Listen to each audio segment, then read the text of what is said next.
you may decide to wear a mask when you go out today. Have you thought about the challenges that face coverings can have for someone who is deaf? Charities are warning that deaf people can't lip read or see facial expressions when someone is wearing a mask, leaving them feeling isolated and lonely. Here's a look at some of the issues.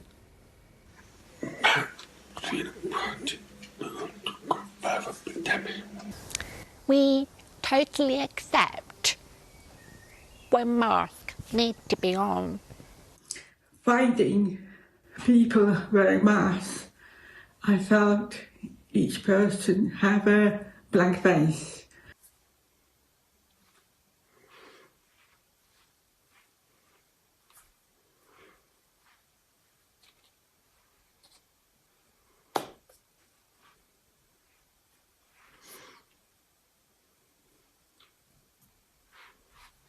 If I can't see your face, your lip pattern or your mouth, I can't understand, and it starts to make me panic and feel anxious.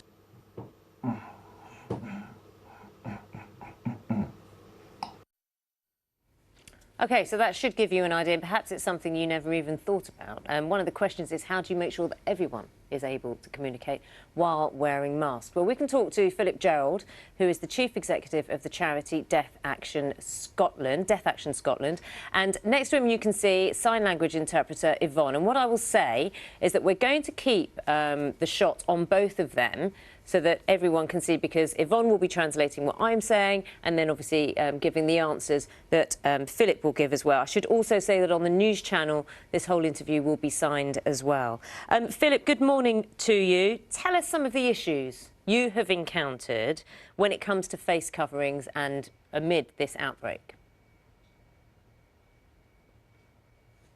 Well, you know, society has to wear a mask. You know, we understand that people must wear masks, and so it's been making some experiences very difficult. You know, for example, when you're going to supermarkets or even at, you know, a COVID testing centre, deaf people are driving up and someone is standing further away with a mask and they've no idea what's being said.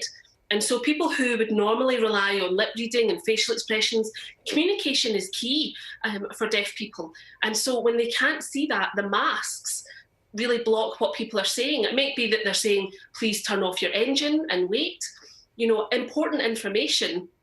And so, you know, the whole world of communication is a complete barrier when, you know, it makes such a difference when you can see someone's facial expressions, their lip pattern, you can judge their mood, their emotions, you know, the tone of their speech, whether they're angry and saying, you know, move.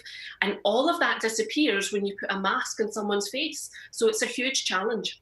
We got a glimpse of the masks that you think could be useful and helpful, but I just want to perhaps get an idea of what perhaps you've missed out on in terms of communication, because one of the things that's very clear is when people wear a mask, they're urged not to touch their face. So they'd be reluctant, I imagine, to take the mask off, to talk to you. Yes, absolutely. And so, you know, we accept that, you know, the masks are there for safety and they're needed for everyone, but it is a challenge. You know, it's everyday life that we're missing out on, everyday communication. You know, if we do go back to a new normal and we're on public transport, you know, and we have to communicate with, you know, bus and train drivers. If people are saying, excuse me, can I move? Or can I talk to you?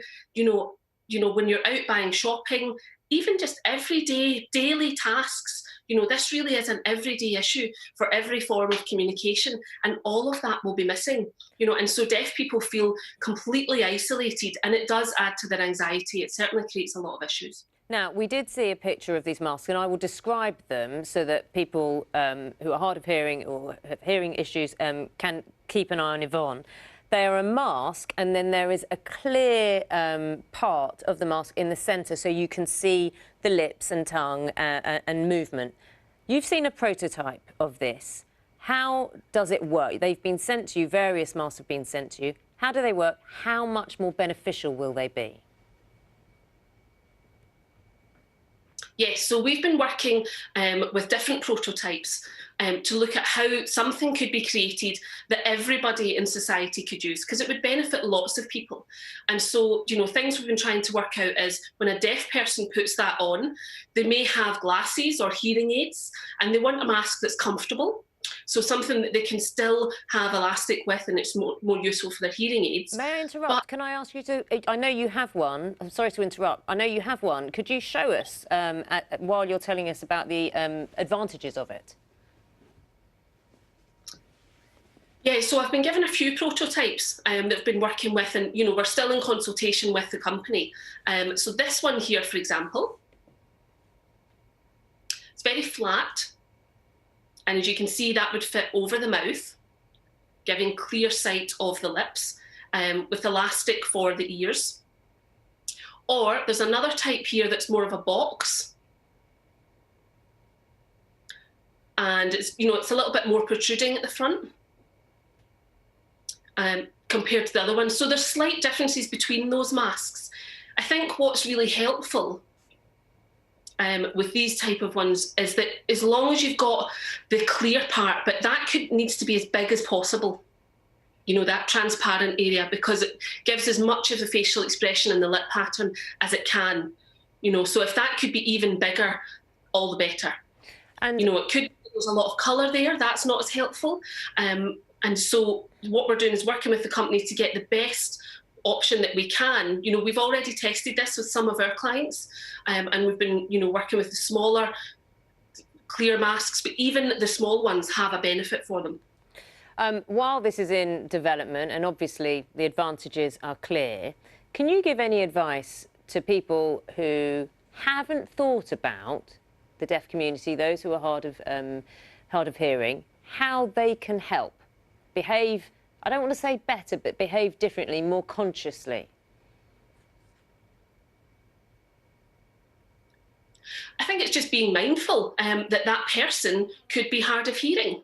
And so if you do speak to them and you don't get a response, then try using a bit more gesture or writing notes, write things down. You know, if it doesn't have to be a notepad, you can type onto your phone and show them the phone screen. Patience really is key. You know, and that's a #1 factor of behaviour. If you're working at a drive-in test centre or a supermarket and someone drives up and doesn't respond and doesn't put their engine off, you know, you should think, OK, it might be that they're not hearing me, you know, and maybe gesture like this to say engine off. So having other ways to create rapport. It's been a delight talking to you. Philip Gerrard, CEO of Deaf Action, good luck with the mask and for educating us this morning. And Ivonne, so impressed with you. Both ways communicating, absolutely flawless in communication. So thank you so much, Ivonne, as well. Thank you. That worked so well. It and also, really as did. you say, real learning curve, things you don't necessarily think about, and you just practical problems. And you know, solutions. just in terms of television, we had so much angst about this, about how it would look and whether it would be stilted or anything. And for me, that just felt very clear, and the message came across, and it was very interesting for me.